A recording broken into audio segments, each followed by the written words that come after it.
PCOS is an intricate disorder affecting a large percentage of women within childbearing age. Suhey, Carly, and I are going to cover the background of PCOS, what exactly PCOS is, just how prevalent it is in women, what your risk factors may be, and the specific ways it affects your body, or the pathophysiology. Alongside PCOS as a disorder, there are many points of connection concerning PCOS and nutrition, of which we will also go through.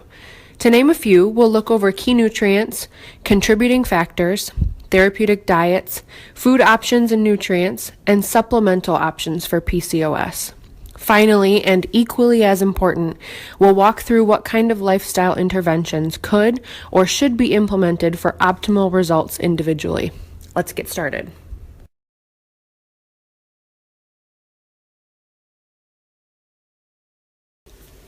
Are you of childbearing age?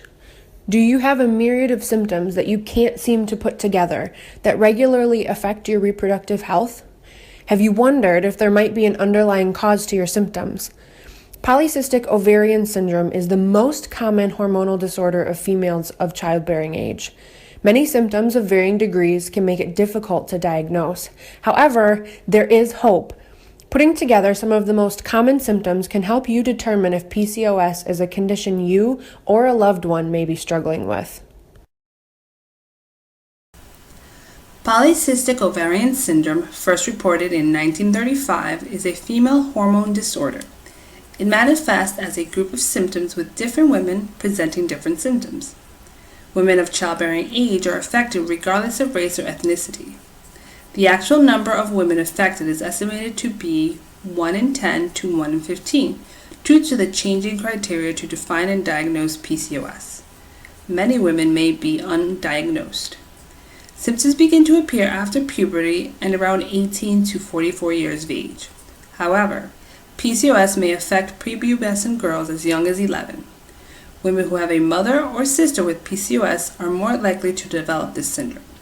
However, lifestyle can influence whether certain genes turn on or off. Rest assured that depending on how a woman lives her life, she may not develop the syndrome which runs in her family. Obese women may also be at risk. This may be due to how body fat is involved in PCOS, as belly fat contributes to hormonal imbalances. As you can see, there are many other risk factors like uncontrolled blood sugar levels, chronic stress, poor gut health, and even not getting enough sleep. Let's delve deeper into this syndrome. PCOS is caused by hormonal dysregulation of insulin and cortisol from chronic stress, both internally and externally. Our bodies react to stress using a hormone called cortisol. Cortisol is the regulator for survival during stressful times. In the brain, a section called the amygdala senses the initial threat. After sensing the threat, the body sends a telegram to something called the HPA axis for help from hormones such as cortisol and epinephrine. Typically, this response system would deal with only short-term stress. Because its purpose is only short-term stress response, the body's system for rest is turned off to prioritize the threat as high and adjust accordingly. The ultimate precursor to many of the body's hormones is called pregnenolone, a preview to progesterone, testosterone, and estrogen, which naturally, in a healthy human being, replenishes itself when the body enters resting mode and can recuperate. However, internal and external stressors can create a chronic or continual stress response within the body, telling both the hormonal and the metabolic systems to dysregulate. Hormonal and metabolic dysregulation can contribute to a number of symptoms. While there's not a singular test to determine a yes or no for PCOS, there are commonly 2 out of 3 clinical criteria that must be met in order for a diagnosis to be given. Such criteria include absence of ovulation causing irregular periods or no periods, also called anovulation, high levels of androgens or hormones in the body, and multiple cysts, usually small, on both ovaries. While these are the most common symptoms and constitute a diagnosis, other symptoms include infertility, excess hair growth in odd places like your face or your chest or your belly, acne, darker pigmentation of the skin, obesity, and pelvic pain. Since PCOS is a very complicated condition that can be traced back to an imbalance of hormones, blood sugar, and inflammation, it makes sense to choose foods that can balance hormones, control insulin spikes, and reduce systemic inflammation. Therapeutic foods have gut healing effects for proper digestion and utilization of nutrients to supply building blocks for healthy tissues, organs, and systemic function in general, including the key endocrine and detoxification systems that contribute to PCOS. In that, it is recommended to choose nutrient-dense, high-quality, clean, whole, real, non-processed, organic, non-GMO food as close to the source as possible.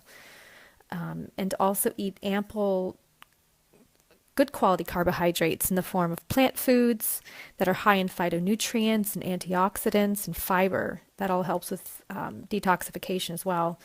And to choose colorful vegetables, fruits, tubers, legumes, and whole gluten-free grains as a part of that category. Also to eat clean animal proteins, and that means pastured and organic animals like beef, chicken, pork, wild fish, and eggs. And to choose healthy fats. That's important in making steroid hormones. And that includes omega-3 fatty acids that is found in wild-caught fish or fish eggs. Choose low mercury varieties for that too. And then plant sources like chia and flax seeds. Also omega-9 fatty acids that are found in avocados and olive oil. And saturated fats that are found in things like bone broth and coconut oil, and then again, clean animal proteins and fat, and also ghee. Bone broth, too, is another one that is very good because it has so many healing qualities to it in the amino acids that help tissues repair themselves. And choosing low glycemic impact foods help to control insulin spikes as well. So why is it so important to optimize nutritional intake and digestion? Why is nutrition a factor in the presentation of PCOS? We have to start looking at food as valuable information that really tells our body how to function properly or not. We aren't just what we eat, we are what we can digest, absorb, and utilize from what it is that we eat. So not only is it important to choose high-quality, nutrient-dense, clean foods, as discussed in the last slide, but it's really important to pay attention to how we are able to process that food. Digestion really starts mechanically in the mouth and with saliva, so chewing slowly and thoroughly and having a mindful eating routine where we're aware is where digestion starts. The thought, sight, and smell of food stimulates saliva that contains enzymes to pre-digest food while we chew it thoroughly. So mechanical and chemical breakdown continues in the stomach where hydrochloric acid breaks down protein and kills bacteria, yeast, and parasites.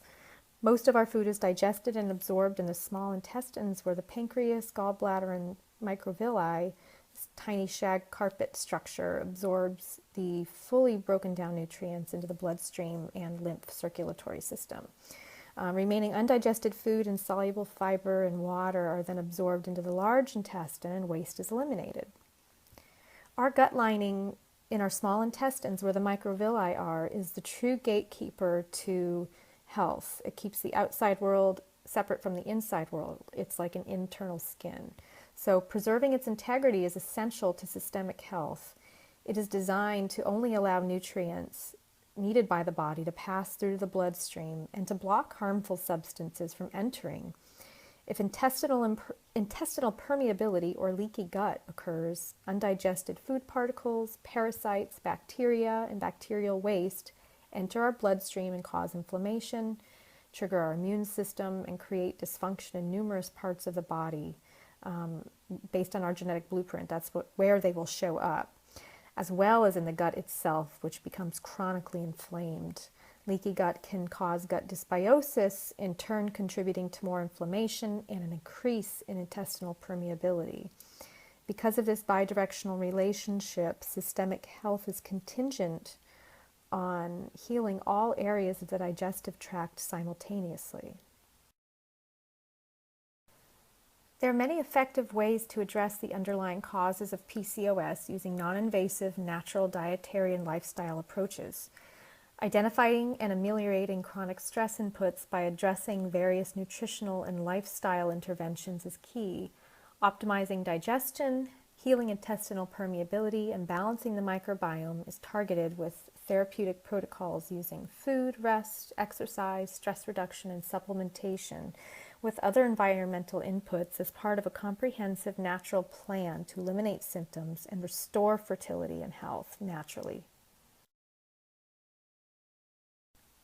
Step 1 is to remove all of the toxic and inflammatory foods, environmental factors, medications, and also hidden infections that can be compromising the integrity of the mucosal lining. And for food, that includes things like gluten and dairy, alcohol and sugar, and then for some people, things like soy, corn, and eggs, and peanuts, and then other just very specific food sensitivities in general. Also removing hidden infections, maybe getting tested for things like parasites, yeast, bacteria, and viruses. Again, those contribute to more inflammation of the gut mucosa, which further breaks it down. And also, when you have intestinal permeability, the waste from these parasites and bugs, they go into your bloodstream and they cause more inflammation. They trigger your immune system further. Also getting rid of medications like NSAIDs and antibiotics, oral contraceptives, and corticosteroids. Removing environmental and external toxins, heavy metals, molds, or at least being on the lookout for things like that, and chemicals and personal care and household products. Looking at things like digging a little deeper into EMFs and radiation, and then toxins from plastics. BPA is a big one because it has actually an endocrine disruptor in it, which can further compromise the endocrine system that is already suffering in PCOS.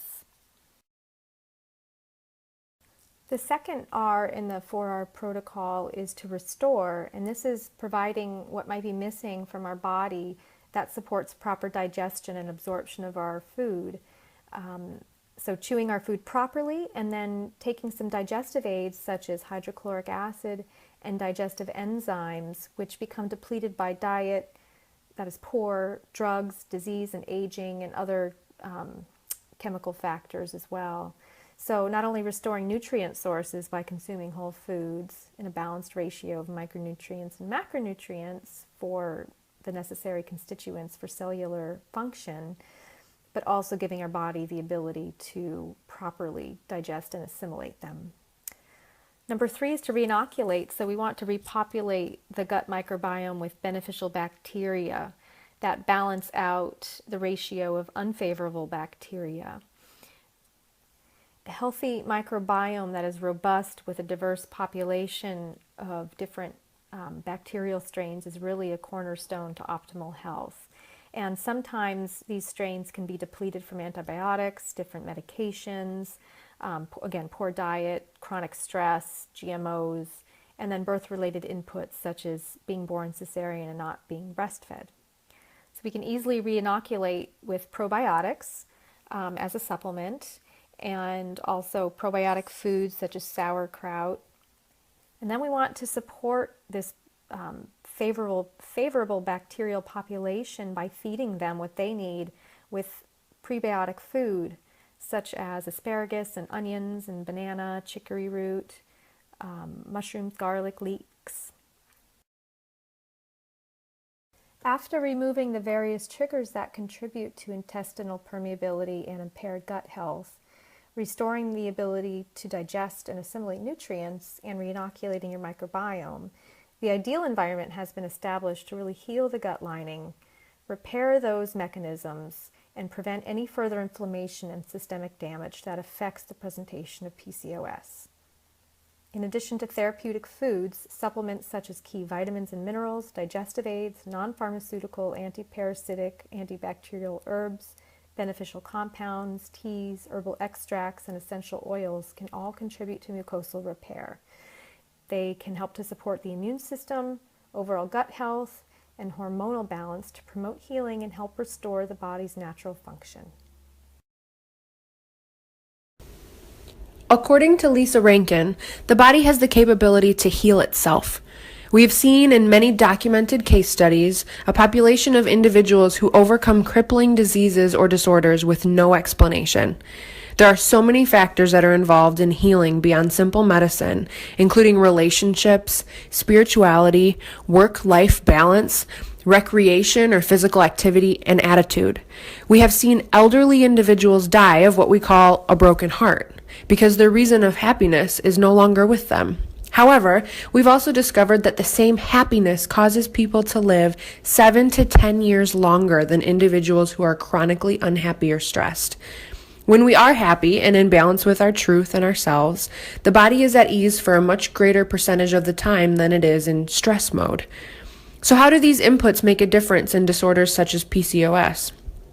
Honestly, PCOS probably has a much greater opportunity to be influenced by these factors than many other disorders. Due to PCOS being caused by dysregulation of hormones and metabolism because of chronic stress, the greater change we can make to our stress receptors, the greater influence we can have. Negative thoughts, loneliness, and mental stress trigger the HPA axis and send out cortisol.